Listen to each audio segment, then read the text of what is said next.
મિત્રો, તમે કોઈ વ્યક્તિને ક્યારેક કશું કહી રહ્યા હો, કોઈ બાબતને લઈને સલાહ સૂચન આપી રહ્યા હો, ત્યારે આપણે એ ધ્યાન રાખવું જરૂરી છે કે આપણાથી કોઈ એવા કટુ વચન ના બોલાઈ જાય કે જેનાથી સામેની એ વ્યક્તિને દુઃખ લાગે.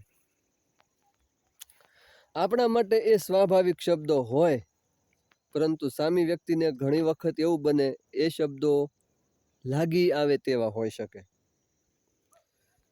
ઉગ્ર ભાષામાં તેમને ક્યારેય એવી સલાહ ના આપશો કોઈને. ઘણી વખત એવું બને કોઈ આપણી પાસે સલાહ માગી હોય, અથવા કોઈ આપણને એવું લાગે કે આ વ્યક્તિ સાવ બેકાર છે અને આપણે કંઈક એને કહીએ પણ ખરા, તો ક્યારે એ રીતે તો ના જ કહેવું કે તેને દુઃખ થાય, તેની લાગણીઓને ઠેસ પહોંચે.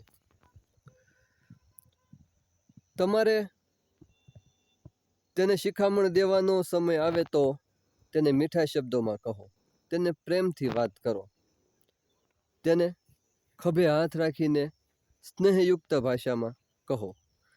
હવે શું છે, આ સમયમાં કોઈનામાં સહન શક્તિ રહી નથી. ધીમે ધીમે આપણું માનવ જીવન એટલું બધું સાવ એટલે સાવ શું કહેવાય ક્ષણભંગુર થઈ રહ્યું છે કે તેની કોઈ વાત જ ના પૂછો મિત્રો. કોને ક્યારે કઈ વાતને લઈને લાગી આવે અને શું એ અણધાર્યું પગલું ભરી બેસે એનું કાંઈ નક્કી નથી મિત્રો.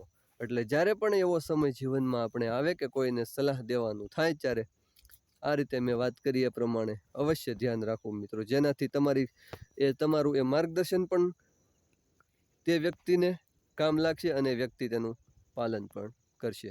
જય માતાજી મિત્રો.